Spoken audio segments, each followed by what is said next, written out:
원래 사도행전 강의를 오늘부터 시작하려고 했는데 생각해보니 시작하자마자 또 다음 주가 집회에서 한 주 쉬게 되니까 약간 모멘텀에 김이 셀 것 같아서, 이게 가장 적절한 표현인 것 같아요. 김 셀 것 같아서 8월 둘째 주일부터 강론을 시작하기로 하고, 오늘은 사도행전까지의 우리 징검다리 묵상, 우리 매일 생경이 항상 그렇게 묵상하지 않습니까?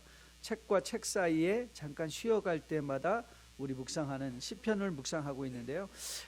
오늘도 제가 이번 주간에 읽었던 시편 중에 한 편이 백구편이었는데, 이 백구편 말씀을 가지고 오늘 말씀을 강론하려고 합니다. 말씀이 좀 길었는데 왜 다 읽었는가?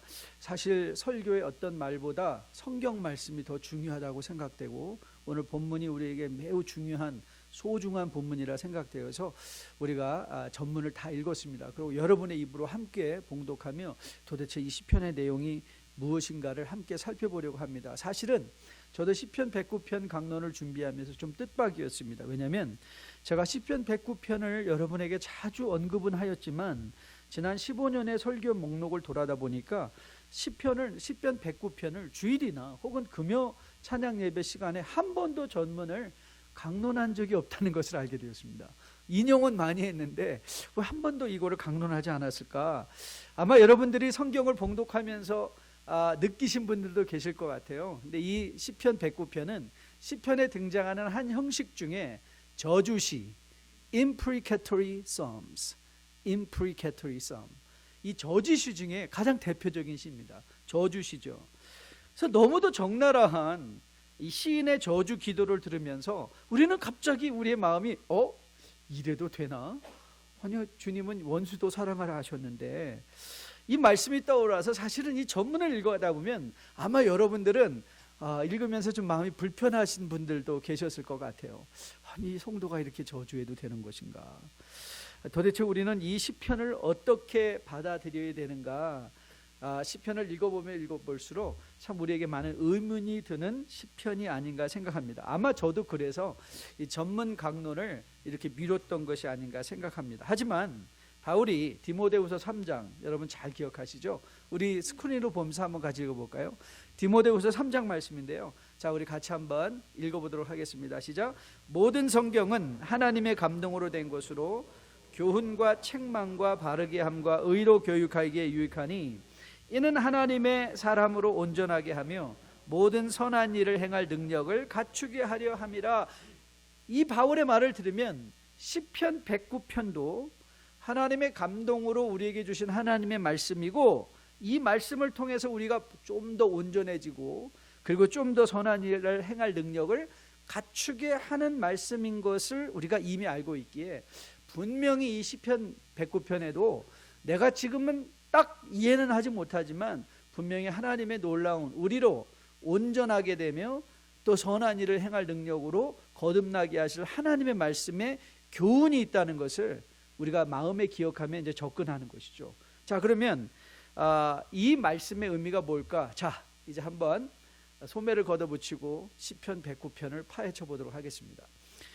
사회학자들은 인간을 가리켜서 사회적 동물이라고 이렇게 얘기합니다. 우리는 사회적, societal being. 그런데 이 사회적 동물이라고 할 때 이 사회는 무슨 의미로 다시 재정의되는가 하면, 인간은 관계적 존재라는 거예요. Men's are relational beings. 우리는 relational beings.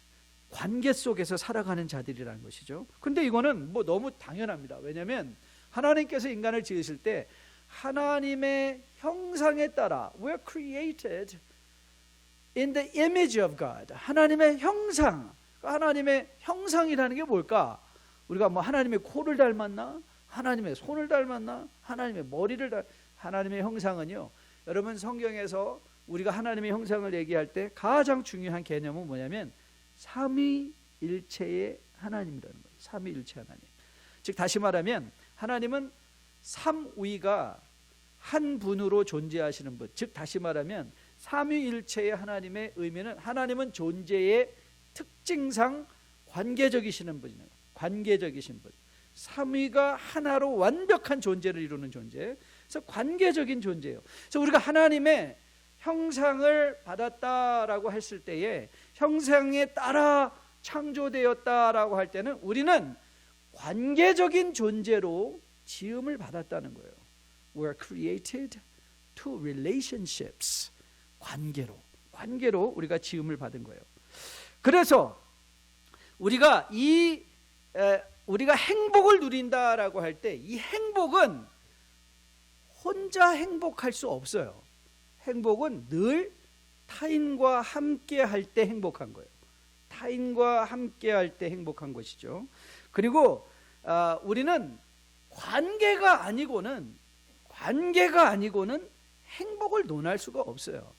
우리가 행복하다, 행복하지 않다라고 할 때는 늘 무엇이 선행되어져 있는가 하면 관계가 선행되어져 있는 거예요. 우리는 관계 안에서 행복한 거지, 부부간의 관계 안에서 행복한 것이고, 또 부모 자식 간의 관계 속에서 행복하신 것이고, 내 주변의 이웃에 일하는 사람 모든 이웃들과의 관계 속에서 행복한 것이죠. 하나님께서 세상을 창조하신 후에 모든 것이 다 보기에 좋으셨다고 말씀하셨어요. He said everything looked good after his creation except one. 한 가지를 제외하고는요. 그게 뭐였죠? 아담이 독초하는 것이 하나님의 보시기에 좋지 않았다 그랬어요. 좋지 않았다.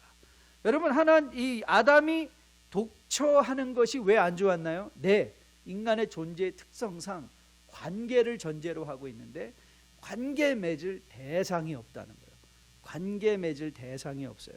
그래서 그게 보기 좋지 않았어요. 그래서 하나님께서 아담에게 위하여 이브를 창조해 주신 그것은 단순히 남자와 여자를 창조해 주셨다의 차원뿐만 아니라 하나님은 관계를 창조해 주셨다. 관계를 창조해 주셨다. 그러니까 하나님의 창조는 관계 속에서 보여지는 것이죠. 이런 차원에서 볼 때 인간의 기쁨, 행복, 감사, 이 모든 이유는요, 관계 때문인 것을 알게 돼요. 그렇다면 이와 더불어서 함께 오는 개념이 뭐죠? 인간관계를 가장 아프게 하고, 인간관계는 사람을 가장 아프게 하고 절망스럽게 하는 이유이기도 하다는 거예요. 이 논리가 보이시죠? 인간은 관계적 존재이기 때문에 관계 안에서 행복을 느끼기도 하고, 동시에 관계 안에서 뭘 느껴요? 절망과 낭만과 아픔과 실망을 느낀다는 거예요. 그러니까 이게 인간관계의 이중성이에요. 자, 오늘 시편 109편도 사실 그 중심에 보면 깨어진 인간관계 속에서 신음하는 인간의 탄식이에요. 깨어진 인간관계 속에서 탄식하는 인간의 신음소리. 이게 바로 시편 109편이에요. 그럼 먼저 우리가 뭘 봐야 되는가? 도대체 인간관계는 어떻게 깨지나? 자, 그 사실을 먼저 여러분이 확인하셔야 돼요. 그럼 우리가 쉬워요. 왜냐하면 시편 109편은 이 다윗 시인이 어떻게 깨어진 인간관계가, 왜 어떻게 인간관계가 깨어졌는가를 우리에게 보여주고 말해주고 있거든요. 자, 2절과 3절입니다. 2절과 3절 같이 한번 읽어볼게요. 시편 109편 2절 3절입니다. 그들이 악한 입과 거짓된 입을 열어 나를 치며 속이는 혀로 내게 말하며 또 미워하는 말로 나를 두르고 까닭 없이 나를 공격하였습니다. 자, 시인이 토로하고 있는 인간관계의 신음의 핵심에 뭐가 있죠? 말이 있는 거예요. 말. 인간관계가, 이 인간관계 속에서 인간은 뭐로 상처받는지 아세요? 뭐로 상처받나요? 말로 상처받는 거예요. 말로. 지금 이 시인이 그 얘기를 하고 있어요. 나는 지금 인간관계 속에서 말 때문에 너무나 상처를 받고 있다. 그런데 이게 더 상처가 된 이유가 어디 있는가? 4절을 보면 이게 더 이 상처가 아주 증폭이 돼버렸어요. 자, 4절을 같이 읽습니다. 4절 시작. 나는 사랑하나 그들은 도리어 나를 대적하니 나는 기도할 뿐이라. 자, 여기서 뭐라고 말하고 있죠? 나는 사랑했어요. 나는 좋은 의도를 갖고 있어요. 여러분, 우리가 부모 자식 간에 여러분 부모님들이 다 와서 그러시잖아요. 나는 쟤들을 위해서 다 희생했습니다. 사랑했어요. 그런데 돌아오는 거는 정말 반항이요, 불순종이에요. 부부간의 상담에도 다 마찬가지예요. 목사님, 저는 제 남편을 위해서, 제 아내를 위해서 저 할 만큼 했습니다. 저 사랑했습니다. 그런데 그 사랑이 사랑으로 돌아오지 않아요. 오히려 관계 속에서 반목과 질투와 시기와 또 여러 가지 공격하는 말로 우리에게 다가와요. 그래서 그럴 때는 어쩌죠? 여러분, 인간은요, 관계없는 사람을, 그러니까 예를 들어서 우리가 친하지 않은 사람 때문에 상처받는 사람은 없습니다. 친하지 않은 사람 때문에 상처받는 경우 없어요. 왜요? 친하지 않으니까 신경 안 쓰죠. 근데 우리가 언제 상처받죠? 친한 사람들. 여러분이 언제 관계에 제일 상처를 받아요? 여러분이 사랑하는 사람들로부터. 사랑하는 사람들로부터. 이 상처를 받는 거예요. 사랑하는 사람들로부터. 자, 이런 시편의 정황을 앞에 두고 여러분이 가장 먼저 기억할 실천적 적용점이 뭐냐? 그거는요, 인간 관계의 아픔의 가능성이에요. 다시 한번 들어보실래요? 인간 관계는 아픔을 전제로 한다는 걸 기억하시라는 거예요. 아픔을 전제로 한다. 무슨 뜻이냐고요? 자, 이 본문을 살펴보면서 이 교훈의 의미를 다시 한번 풀어가 보도록 하겠습니다. 자, 오늘 시편의 저자를 표전 누구로 삼고 있죠? 다윗의 시다 이렇게 적고 있어요. 다윗. 자, 그러면 이 다윗이 어떤 사람이에요? 다윗은요, 하나님의 마음에 합한 사람이었고요, 하나님의 사랑받은 자였고요, 이스라엘 왕 중에 정말 이스라엘 민족이 우리의 영원한 왕하고 우리의 영원한 왕, 그들이 기대하던 메시아를 기다릴 때도 누구와 같은 메시아를 기다렸어요? 다윗 왕과 같은 메시아를 기다리고 있었어요. 다윗 왕. 그래서 이스라엘 민족에게 다윗 하면요, 가장 뛰어나고 하나님의 사랑을 받고 하나님의 마음에 합한 자로 그들의 마음에 새겨져 있었어요. 그런데 하나님의 마음에 합한 다윗, 그의 믿음도 좋았겠죠. 다윗이 믿음도 안 좋았겠어요? 하나님의 마음에 합한 사람인데 하나님을 의지하고 하며 주권을 인정하는 믿음에 있어서 다윗만큼 뛰어난 사람이 없잖아요. 그런데 이렇게 믿음이 좋아도, 이렇게 하나님의 마음에 합한 사람에게도 주변에서 거짓된 말로 공격받고 비방받을 수 있다는 믿음의 현실이에요. 여러분, 이 믿음의 현실을 기억하셔야 돼요. 단지 이런 예는 다윗뿐만 아닙니다. 하나님의 말씀을 전하던 선지자들도 거짓으로 공격받아 그들의 진실성에 대한, 그들이 자기 민족을 사랑해서 하나님의 말씀을 마음에 받아 그 말씀을, 하나님의 말씀을 전했음에도 불구하고 맞고 옥에 가두어지고 멸시 천대를 받았던 그 선지자들에게도 이런 공격이 있었습니다. 여러분, 다윗과 선지자뿐만 아니라 예수님도 같은 고난을 당하셨습니다. 예수님, 주님께서 하나님이 세상을 이처럼 사랑하사 독생자를 주셨으니, 여러분, 하나님은 세상을 사랑하셨어요. 그리고 우리 예수님은 삼위의 하나님이세요. 하나님이 오셔서 이 땅을 사랑하셨어요. 끝까지 사랑하셨어요.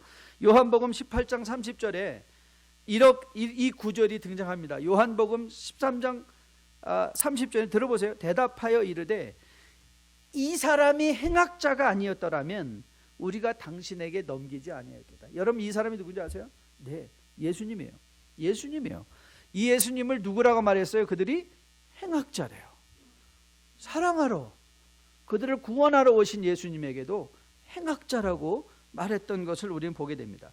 대제사장의 무리들이 예수님을 빌라도에게 넘기며 했던 말입니다. 여러분, 예수님이 행악자셨나요? 아니에요. 사람들은 거짓된 말로, 속이는 말로 예수님을 정죄하여 십자가에 달려 죽게 한 것이죠. 그래서 예수님은 우리에게 미리 교훈하셨어요. 우리에게 미리 교훈하셨어요. 여러분과 저에게 오늘 시편 109편의 상황을 저는 주님께서 염두에 두시고 여러분과 저를 교훈하신 것 같아요. 자, 마태복음인데요. 마태복음 5장 말씀인데 같이 한번 읽어보겠습니다. 마태복음 5장 11절로 12절입니다. 같이 읽습니다. 시작. 나로 말미암아 너희를 욕하고 박대하고 거짓으로 너희를 거슬러 모든 악한 말을 할 때에는 너희에게 복이 있나니 기뻐하고 즐거워하라. 하늘에서 너희 상에 큼이라. 너희 전에 있던 선지자들도 이같이 박해하였느니라. 여러분, 주님께서 우리에게 분명하게 in His plain language He tells us present reality of spiritual walk. 믿음의 길의 현실이 뭐냐? 우리를 핍박하고 박해하고 거짓 모든 악한 말로 우리를 거스리는 일이 일어난다, 일어나지 않는다? 일어난다는 거예요. 일어난다. 바울도 예외가 아니죠. 그렇게 사랑했던 고린도 교회 안에서 바울이 들었던 커멘트가 있습니다. 그 커멘트가 뭐냐면요, 고린도후서 10장에서 등장하는 말인데요. 자, 고린도후서 10장 10절 말씀인데요.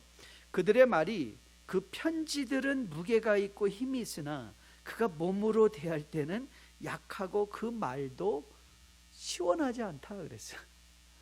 완전히 바울을 무시하는 거죠. 아유, 저거 편지는 잘 쓰는데 저거 와서 만나보면 헛거야, 헛거. Don't worry, don't mind him. 이런 식으로 그를 멸시하고 천대했죠. 여러분, 피할 이 죄악된, 아직도 악의 세력이 관영된 이 세상에서 성도가 피할 수 없는 게 뭐냐? 인간관계의 억울함이에요. 인간관계의 억울함은 피할 수 없어요. 그 우리 성도의 현실이에요. 인간관계는요, 교회 안에서도 이렇게 나빠질 수 있어요. 놀라지 마세요. 아니, 교회 안에서 어찌? sure. 만일 여러분이 현재 관계에서 억울하게 여러분의 잘못이 아님에도 불구하고 거짓말로 당하고 있는, 나는 정말 사랑하는데 받아오는 것을 멸시와 천대고 악한 말로 거슬리는 것이라면 영어에 아주 적합한 표현이 있거든요. Welcome to the club. Welcome to the club. 잘 오셨어요. 그게 인간관계예요. 오늘 시편은 다윗을 예로 들면서 믿음이 좋고 이웃을 사랑함에도 불구하고 오히려 이런 일을 당할 때 좀 당연히 여기라는 거예요. 당연히 여기라는 거예요. 저는 너무도 많은 사람이 자신의 최선에도 불구하고 오해당하고 말로 공격받을 때 저는 믿음 자체를 내려보는 사람들을 너무 많이 봤어요. 요즘 소위 말하는 가난한 신자들이라고 하지 않습니까? 많은 사람들이 그래요. 나 교회는 정말 이제 찐절머리가 나요. 찐절머리가 나요. I don't want to go to church. 그 사람도 위선적이고 가면 가시핑하고 그저 남 얘기들만 하고 깎아내리기에 바쁘고 모여서 칭찬하는 말은 없고 I'm done. 근데 그거는 너무 그 사람들이 교회를 떠나서 그에게 믿음의 성장이 있나요, 없나요? 없어요. 하나님은 우리의 믿음을 공동체로 속하게 하세요. 예수 그리스도를 머리로 하고, 그리고 교회를 그의 몸으로 하세요. 우리는 몸에 있지 않으면 우리는 존재할 수 없어요. 성도는 혼자 스스로 잘 믿는다고요? 그건 거짓된 믿음이에요. 우리의 믿음은 우리가 지음을 받은 것처럼 관계적 믿음이어야 돼요. 관계적 믿음. 나 혼자 잘 되고, 나 혼자 내 맘대로, 교회도 나 신경 안 쓰고, 나 혼자 잘하면 되지. 이거는 성경적 믿음 아니에요. 이건 헷갈리는 믿음이에요. 우리의 믿음은 하나님께서 우리의 믿음을 허락하실 때부터 공동체적 믿음이에요. 그리스도를 머리로 하고 교회의 몸에 body of Christ, 그게 교회예요. 교회에 속하여 있지 않으면 우리는 예수 그리스도를 머리로 모시고 있지 않는 거예요. 그럼 그거는 온전한 믿음일 수가 없어요. 자기 하나님, 자기의 우상을 믿는 것과 다를 바가 없죠. 저는 여러분과 저가 일단 오늘 이 시편의 내용에 깊이 들어가기 전에 저는 여러분과 저가 이런 믿음의 현실을 마음에 꼭 기억할 수 있게 되기를 주님의 이름으로 축복드립니다. 그래서 혹이라도 여러분이 관계 속에서 당하는 힘들고 어려운 일로 말미암아 저는 여러분의 믿음이 상처받지 않기를 주님의 이름으로 축복드립니다. 주님께서 그래서 요한복음에서 우리에게 경고하세요. 아니, 교훈하세요. 권면하세요. 자, 요한복음 15장 18절부터 말씀인데요. 같이 한번 읽어보겠습니다. 같이 읽습니다. 시작. 세상이 너희를 미워하면 너희보다 먼저 나를 미워한 줄을 알라. 너희가 세상에 속하였으면 세상이 자기 것을 사랑할 것이나 너희는 세상에 속한 자가 아니요 도리어 내가 너희를 세상에서 택하였기 때문에 세상이 너희를 미워하느니라. 여러분이 만일 지금 많은 사람들과 무난한 인간관계를 유지하고 계시다면 저는 여러분이 정말 하나님께 감사하는 여러분 되시기를 주님의 이름으로 축복드립니다. 그리고 그 좋은 관계를 아주 좋은 매너로 잘 유지할 수 있는, 하나님께서 이런 주신 관계는 이렇게 소중한 관계인데 이걸 잘 지켜놔야 되겠다 라고 마음에 결심하시는 여러분 되시기를 주님의 이름으로 축복드립니다. 25일 날 제가 잠언 읽기를 하는데요. 25일 날 저는 이제 각 날마다 잠언을 한 장씩 읽거든요. 25일에는 25장 읽으면 돼요. 그 25장 잠언 25장 17절에 이런 말씀이 나왔어요. 같이 한번 읽어볼까요? 너는 이웃집에 자주 다니지 말라. 그가 너를 싫어하며 미워할까 두려워하느니라. 여러분, 이 말의 의미가 뭐라고 생각하세요? 이 말의 의미가 뭐라고 생각하세요? 이웃집에 자주 다니지 말라는 건 뭐죠? 관계를 자주 다니면 우리가 어떻게 되죠? 자꾸 친해지면, 여러분, 성숙한 사람은요 친해질수록 매너가 좋아져야 돼요. 그게 성숙함이에요. 친해질수록 관계의 매너가 사라지잖아요. 그건 친한 관계 아니에요. 그건 반드시 상처받아요. 그래서 저는 여러분들이 우리가 교우들 간에도 저는 반드시 경호체를 사용해야 된다고 생각해요. 왜냐하면 그게 관계를 지키는 매너예요. 좀 친해졌다고 언제부터 야자 너냐 이냐 막 이러다가 언제 보면 또 완전히 전쟁이 나가지고, 여러분, 인간관계는요 가까워질 수도 있고 멀어질 수도 있어요. 그러니까 여러분이 어떤 사람과 관계를 하다가 관계가 소원해지면 지금 소원하니까 좀 거리를 두고, 그리고 또 친해질 때가 있겠지. 보세요, 여러분. 여러분 교회 공동체 안에서도 여러 번 돌아갔잖아요. 사이클이, 그렇죠? 오늘은 이 사람하고 친했다가 저 사람하고 친해고, 그리고 이 사람은 많이 친했는데 어느 날 보니까 저 사람하고 친하고 있네. 그래도 저 사람하고 친하다 보니까 언제 보니까 또 얘랑 또 친하네. 그게 인간관계예요. 오늘 이 잠언에서 아주 주는 중요한 교훈이죠. 이웃집에 자주 다니지 말라. 이 말은요 가지 말라 이게 아니라 관계의 매너를 지키라 이 말이에요. 관계의 매너. 억울하게 여러분 말로 지금 공격 아래 있는 분 계십니까? 혹 주변에 여러분들을 말로 공격하는 사람 있어요? 네. 너무 억울하게 생각하지 마시고요. 올 게 왔네 이렇게 생각하세요. 그리고 내가 예수님을 조금 닮긴 닮았나 보네 이런 생각도 하세요. 그게 우리가 대처할 수 있는 삶의 내용이죠. 자, 그러면 왜 이렇게 시간이 많이 지나갔지? 좀 더 가야 되는데 죄송합니다. 2부 때는 이거 많이 줄여야 되겠는데요. 여러분들이 더 복 받았죠, 그렇죠? 자, 그러면 이제 메인 포인트로 들어가서, 그럼 how do we understand this curse? 도대체 우리는 이 다윗의 저주는 어떻게 이해를 해야 되나? 이게 가능한 것인가? 자, 여러분들이 오늘 다윗의 저주를 이해하기 위해서는 반드시 여러분들이 기억해야 될 오늘 시편의 구절들이 있어요. 1절과 4절과 21절 말씀이에요. 자, 1절 만차 한번 볼게요. 1절부터 같이 한번 볼게요. 같이 읽습니다. 시작. 내가 찬양하는 누구요? 하나님이요 잠잠하지 마옵소서. 4절입니다. 4절 같이 읽습니다. 나는 사랑하나 그들은 도리어 나를 대적하니 나는 뭐만 한다? 기도한다. 자, 21절입니다. 그러나 주 여호와여 주의 이름으로 말미암아 나를 선대하소서. 주의 인자하심이 선하시오니 나를 건지소서. 자, 오늘 시편 109편을 여러분이 이해할 때 이 시편 109편은요 private prayer, 사적인 기도인 것을 기억해요.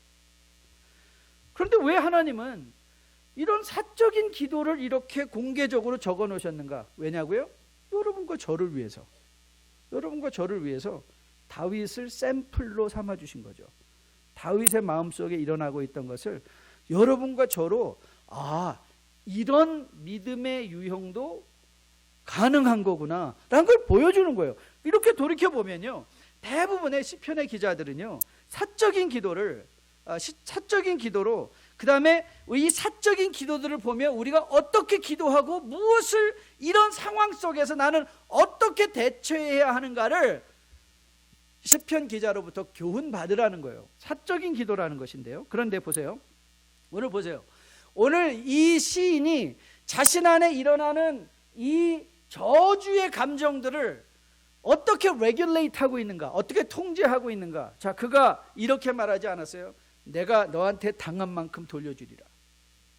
네가 나한테 악한 말 했냐? 나도 악한 말로 돌려줄 거야. 가 아니라 그가 뭐라고 말하죠? 나는 기도할 뿐이라. 나는 기도할 뿐이라. 그래서 오늘 시편 기자, 이 시편이 우리에게 교훈하는가? 여러분, 인간관계가 언제 가장 악화되는지 아세요? 받은 만큼 돌려주려고 할 때 인간관계는 완전히 부서져요. 받은 만큼, 내가 말로 들은 만큼 내가 돌려줄 거야. 여러분, 관계 속에서 복수가 난무하기 시작하면요, 눈으로 보지 않아도 뻔하죠. 네. 오늘 시편이 우리에게 말하는 게 뭐냐? 내가 세상에서 인간관계에 사랑했음에도 불구하고 최선을 다했음에도 불구하고 억울한 일로 사람들에게 헛된 공격을 받고 있느냐? 오늘 시편은 1차적으로 이렇게 교훈해요. 사람한테 가지 말라는 거예요. 사람한테 가지 말라. 여러분, 다윗이 우리에게 중요한 한 가지 예를 우리가 역사 속에서 볼 수 있습니다. 사무엘 하 16장을 보면요, 그때 압살론에서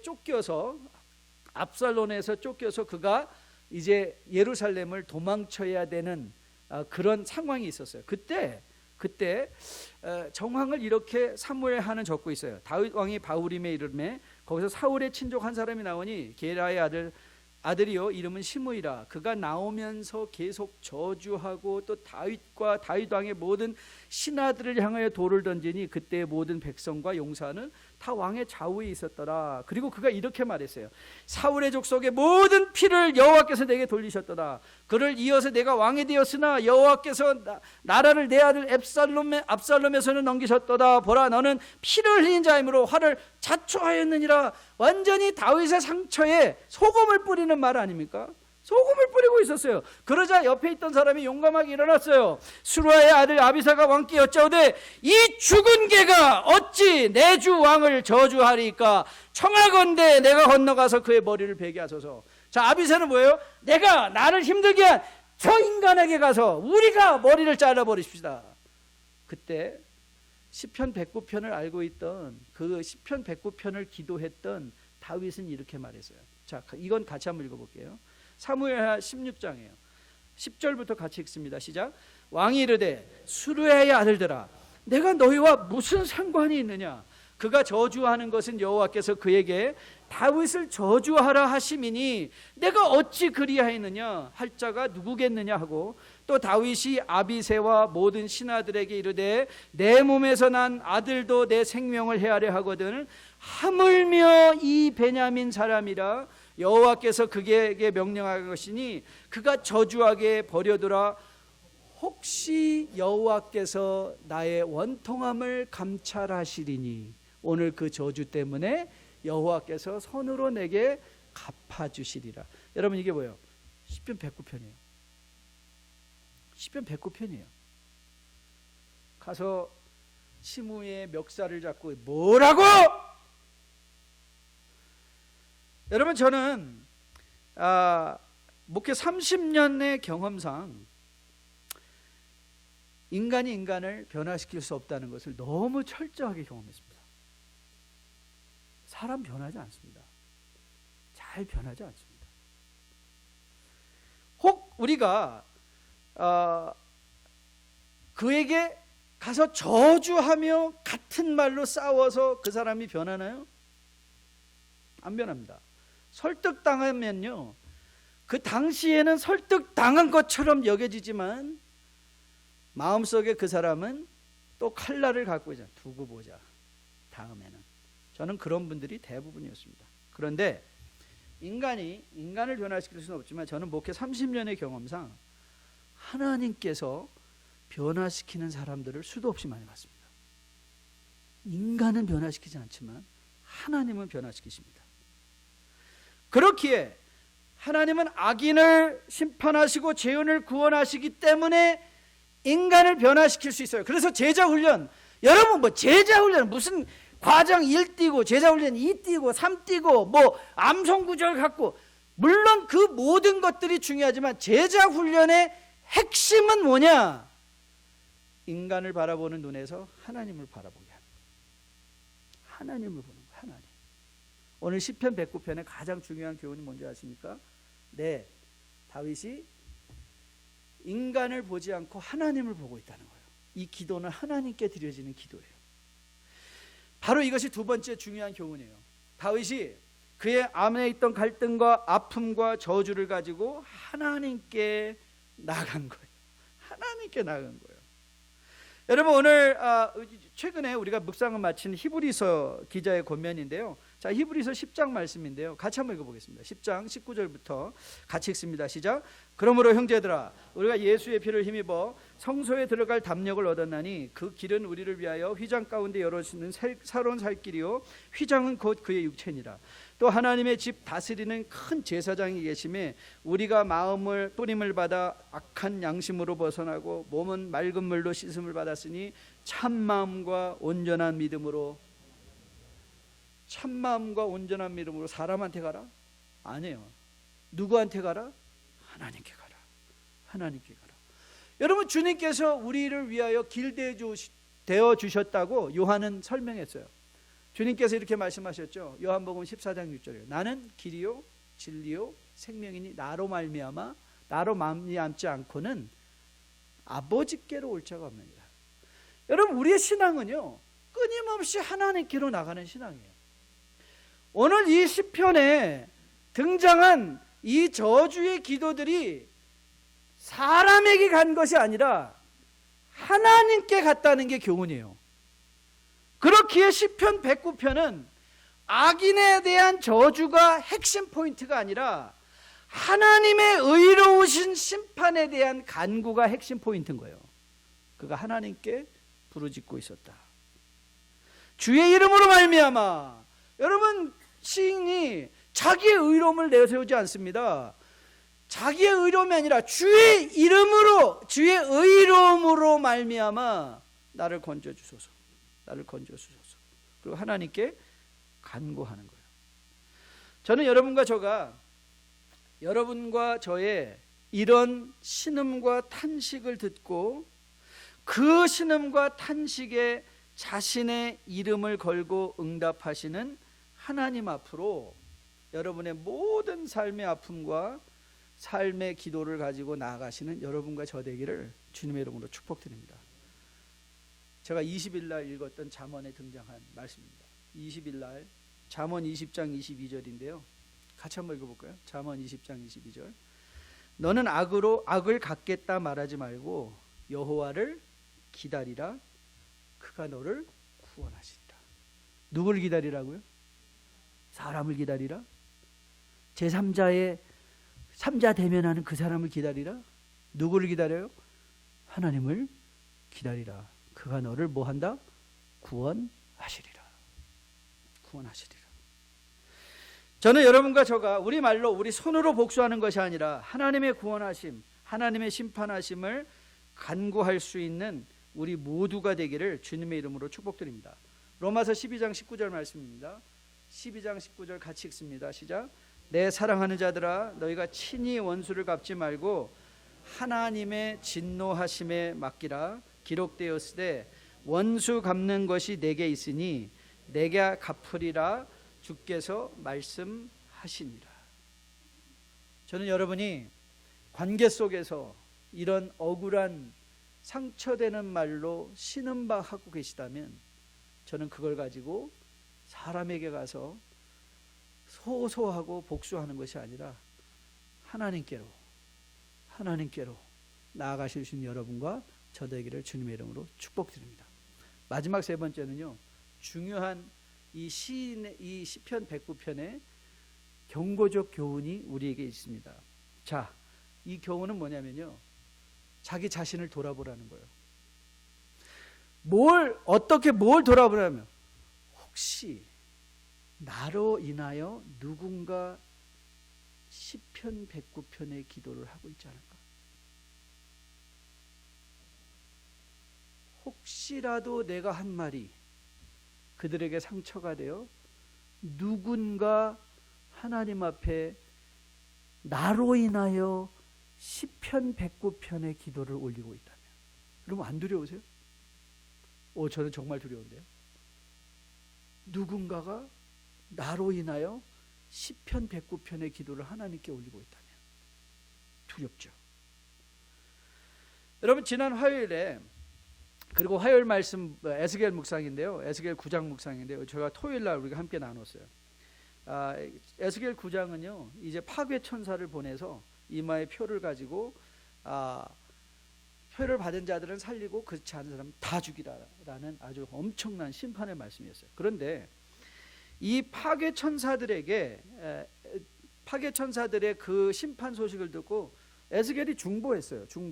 하나님, 그들이 칠 때에 내가 홀로 있었는지라 엎드려 부르짖으리되, 주 여호와여, 예루살렘에 향하여 분노를 쏟으시오니 이스라엘의 남은 자를 모두 멸하시겠나이까 중보했어요. 그런데 하나님께서는요, 그래, 내가 확실하게 심판할 거다.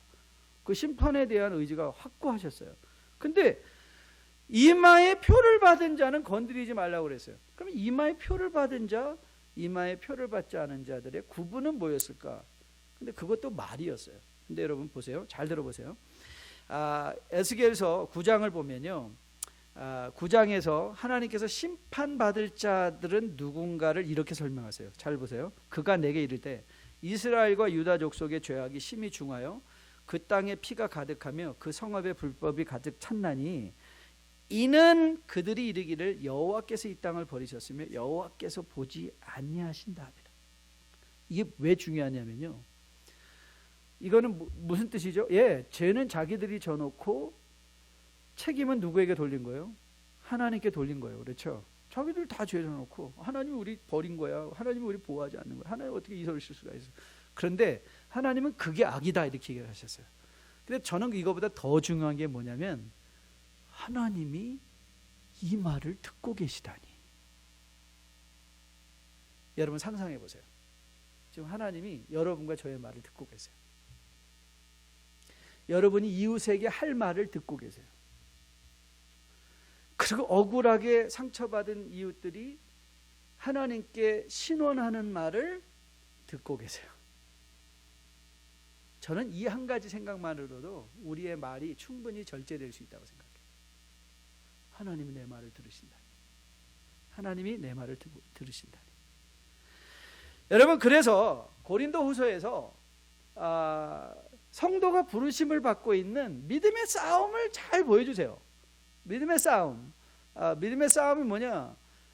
여러분, 사실 오늘 우리 이 집사님 기도 너무 감사한데요. 맞아요. 우리 무슨 지금 소셜 이슈들이 너무 많아요. 그래서 우리가 가서 그들과 싸우고, 또 그런 나는 좌파다 우파다 이렇게 가지고 싸우는 게, 정말 거기 가서 우리가 몸돌려 싸우는 것도 굉장히 중요하겠지만 더 중요한 게 있어요. 성도에게 더 중요한 싸움이 뭐냐? 자, 고린도후서 10장 말씀인데요, 같이 한번 읽어볼게요. 고린도후서 10장 4절부터 읽습니다. 시작. 우리의 싸우는 무기는 육신에 속한 것이 아니요 오직 어떤 견고한 진도 무너뜨리는 하나님의 능력이라. 모든 이론을 무너뜨리며 하나님을 아는 것을 대적하여 높아진 것을 다 무너뜨리고, 5절입니다. 자, 같이 읽을게요. 모든 생각을 사로잡아 그리스도께 복종시킨다. 이게 우리의 싸움이에요. 우리의 싸움은 뭔지 아세요? 우리의 생각을 사로잡는 거예요. 여러분의 생각을 어떻게 사로잡는 줄 아세요? 여러분의 생각을 어떻게 사로잡아요? 네, 여러분의 말을 사로잡아야 돼요. 여러분의 말을 사로잡지 않으면 생각을 사로잡으라는 것은 너의 말을 사로잡아. 너의 말을 누구에게 복종시키라? 그리스도께 복종시키라는 거예요. 이게 우리의 1차적인 싸움이에요. 우리는 그래서 매일마다 우리의 생각 안에 일어나는 모든 말들을 사로잡아야 돼요. 사로잡아가지고 그걸 누구에게? 그리스도께 복종시키는 거예요. 그래서 그 그리스도의 말씀대로 그리스도 안에서 그리스도를 통하여 모든 심판도 모든 복수도 하나님께 맡겨드리고 우리는 뭐 하는 거예요? 그 그리스도 안에서 평안을 누리는 거예요. 저는 여러분과 저가 이 믿음의 싸움으로 여러분의 생각과 말을 사로잡아 그리스도께 복종시킴으로 말미암아 인간관계의 평안함을 유지할 수 있는 여러분 되시기를 주님의 이름으로 축복드립니다. 일전에 소개해드린 스토리인 것 같은데요. 6.25 당시에 그때는 이 부대마다 하우스보이가 있었잖아요. 사실 뭐 김정한 목사님도 하우스보이 출신이라고 우리가 잘 알려 있죠. 하우스보이가 하나 있었는데 이 친구가 너무 대단한 거예요. 굉장히 미국 군인들이 인종적 차별하고 멸시하고 어렵게 하고 힘들게 하는데 이 친구는 전혀 그거에 영향을 받지 않는 거예요. 오히려 매일 콧노래를 부르며 그러면서 이제 생활을 하는 거예요. 그러니까 이 미군들도 이제 오기가 나가지고 저거 언제 브레이크다운 하나 해가지고 계속 괴롭혔어요. 그런데도 브레이크다운 하지 않아요. 오히려 이 친구가 이 부대에 완전히 명물이 됐어요. 옆에 있던 하우스보이가 물어서 야 너는 도대체 어떻게 그럴 수 있니? 그 친구가 싹 웃으면서 괜찮아. 나는 걔네들 먹는 숲에다가 맨날 가르침 뱉어. 여러분 이거는요 참는 거 아니에요. 겉으로는 안 그런 척하고 뒤에 가서 가르침 탁탁 뱉어대고 겉으로는 안 싸운 것 같지만 옆에 사람 싹 동원해가지고 싸우게 하고 이건 참는 거 아니에요. 이거는 시편 109편의 기도 아니에요. 시편 109편의 기도는요 하나님 앞에 나가는 거예요. 그리고 그 하나님 앞에서 여러분의 모든 말을 쏟아내는 거예요. 그리고 인간의 관계 속에서는 마치 다윗이 시므에게 내버려두라. 혹이라도 하나님 그를 통해서 나를 저주하게 했다면 난 듣겠다. 내버려두라. 다윗은 인간과 싸우지 않고요. 하나님 앞에 나가서 자기의 마음을 내어놨어요. 이게 시편 109편의 핵심적 교훈이에요. 저는 이 교훈이 여러분의 마음과 저의 마음에 꼭 새겨지기를 주님의 이름으로 축복드립니다. 여러분 오늘 우리가 함께 찬양할 찬양이 539장 너 예수께 조용히 나가 Go carry thy burden to Jesus. 전 이 찬양 너무 좋아합니다. Go carry your burden to your mom. Go carry your burden to your dad, your wife, your husband가 아니라 너의 마음에 있는 모든 영적인 짐을 Go carry thy burden to Jesus. 예수님께 나아가라. 오늘 시편이 그 권면을 하는 거예요. 하나님께 나아가라. 전 여러분과 저가 이 하나님의 권유하시는 음성을 들을 수 있게 되기를 주님의 이름으로 축복드립니다. 우리 다 함께 일어나서요.